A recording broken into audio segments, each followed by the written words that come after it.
So what is all the big fuss about kombucha anyway? I've been looking into it and I'm surprised by some of the things that I found out. Really interesting. The one that really caught my eye though was drinking kombucha can help reduce belly fat. So up next is a kombucha. Yeah, by the company Ko Kombucha. So yeah, the symbiotic nature. So you've got the SCOBY, which is the symbiotic culture of bacteria and yeast. Basically, they're gut-friendly bacteria. They as they ferment out the sugar, they produce acetic acid, but they work together. The bacteria and yeast both produce things that stimulate each other and they both get something out of, basically. That's my understanding of this drink. It's made with black and green tea. Sweetened, fermented black and green tea with bacteria and yeast. So that's enough of the fluff. Let's get into drinking this thing. Okay. Because of the very small amount of ethanol alcohol that is produced when making kombucha, this is usually served still or very lightly carbonated, depending on just how much carbon dioxide is given off by the yeast, probably, while it's in the bottle. But it is meant to be still ever so lightly carbonated. It's more a hint of effervescence than anything else. I had one just recently from the same company and I wasn't really sure, was it meant to be still or carbonated, or can you force carbonate it afterwards? I have seen online that there are people making this and then carbonating it, but let's just have a look and see what this looks like. I suppose I should have been prepared for the colour of the thing. But that is a really nice looking product. Let's pop that one there and let's sit this down for just a second. It kind of looks like Ribena. Have a look at it. It's got this very, very crystal clear, just rosy pink, yeah, slightly pink, slightly reddish coloration to it. I can already smell the acetic acid. That's the vinegar in it. So I know that I'm going to get acidity off of this. There's blueberries in this one as well. On the back, it's 19 calories per 100 mils. There's 330 mils here. So we're talking 65 calories, which isn't bad at all. It's also low in carbohydrates. It's 4, 8, 12. It's about 12.5 grams of carbohydrates, of which 7 grams are sugars. Roughly about that. It always gives these in 100 mils, so you have to times them up, which is quite interesting.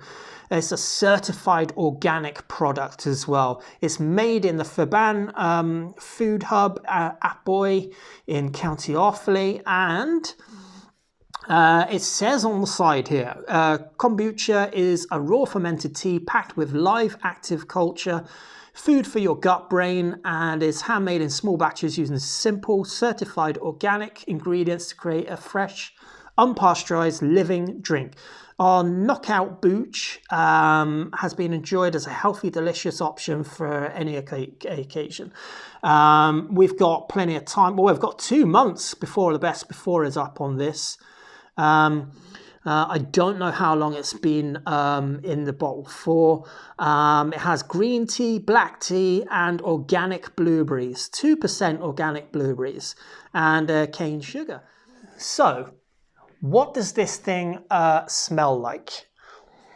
Well, the aroma is very distinct on this one. Unlike the first one that I had of theirs, which is just their natural one. This one has a distinct acetic aroma on the nose. If you think something's going ever so slightly sour, you might get this aroma from it. In fact, it does remind me of some of the farmhouse wild yeasts and spontaneous,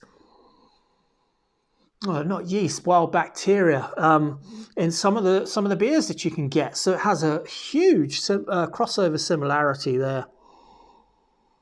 There's an acetic tone to this. That is produced from the bacteria. But it's really pleasing. It's gentle, but it's enjoyable. There's a small bit of perfume coming from the blueberries. Not much, in fairness. It's a lot more about the acetic. Let me just give it a swizz up here and see if I can get more blueberries. You straight away get blueberries, which is totally different. So you can separate those two aroma contributions. And that's pretty much it for the aroma. Let's have a little look at the taste of this thing. Okay, so I know that this is going to be light-bodied. It's not meant to be anything like a beer. It's hugely drinkable. It's meant to satiate, quench your thirst. It's bypassing, you know, it's not doing any, it's not having to do anything in the liver other than clear it out of toxins.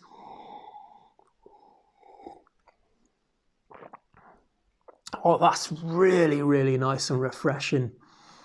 I think I prefer this one to their other one, which is, I don't have the bottle in front of me, but the other one is just a plainer version of this. But this one with the blueberries in it is just really, really nice. It feels like a healthy drink. It feels, I mean, does it even taste of tea? I wonder.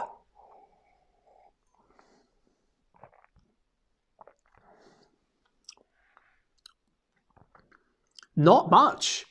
I mean, there must be like, I mean, tea is a very delicate flavor. It's kind of like a perfume, like a scent or some kind of like very light herbaceous sort of contribution to it. It's very mild. There is something in the background. I'm assuming that's the tea. I'm not very well up on teas. I just like my breakfast, English breakfast.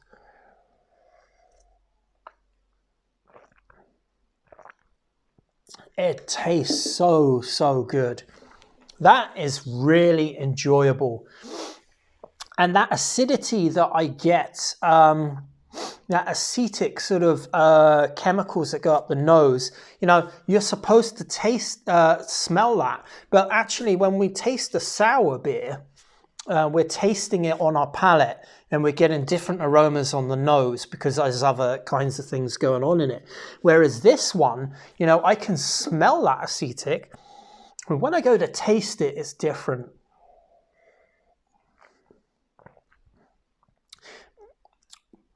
Oh, it's just so nice. It's like the perfect combination of reduced sweetness, lightly acidic, just gentle. There is a tea component to it, and the more I drink it, the more the tea sits in after you've finished your mouthful of it.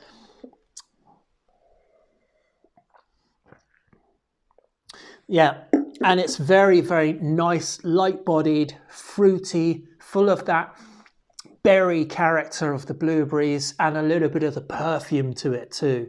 Really nice. Okay, so now we've had a little look at this and tasted it and decided that we absolutely love it, which we do. And I should put it around. Let's just show the bottle one more time. I've actually taken down a little bit of information about this because, you know, now a lot of this information, I don't know how much research has gone into it or not, but there is supposed to be antioxidants, it's supposed to be antibacterial, it's supposed to be probiotic. There's polyphenols in here, which are supposed to have, you know, really good antioxidant cleansing of the liver, cleansing of all of those bad things and replacing them with healthy bacteria in your guts. So, you know, it's supposed to help with things like indigestion, inflammation. Then there's a whole list of other things that it's supposed to do for you. Now, I don't know how much of that is true or not, but I do know that it feels really healthy drinking it. The list goes on. Apparently, and this is one thing that I would be really interested to know, is apparently this is supposed to burn calories faster and reduce belly fat, which is something that really caught my eye. So I am quite interested in the idea of fermenting some of this for myself, especially after the Christmas I've just had. And what else? It's supposed to reduce heart disease, diabetes, cancers. I mean, I don't want to say, you know, those are the things that I think it does, but I would definitely agree. I felt this a lot with any sour beer, anything that has lactic acid in it or acetic acid in it. I feel that those things are very good for your gut in general. Bad indigestion, but I mean, it goes hand in hand. If you've got a bad lifestyle in general, you're eating the wrong things, you're drinking too much beer, you know, popping a couple of bottles of kombucha is not going to do anything for you. You know, this needs to be part of a healthy lifestyle. And, you know, in that sense, it's symbiotic to us. Yeah, but my view of this brew is I absolutely love it. I absolutely love the flavours of it. I love that acetic bit on the nose. Really nice.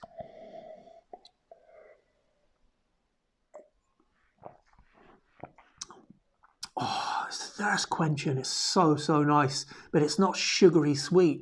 That's all being munched away. Ko Kombucha, go out and get it. That's my view on this brew. Fantastic. And then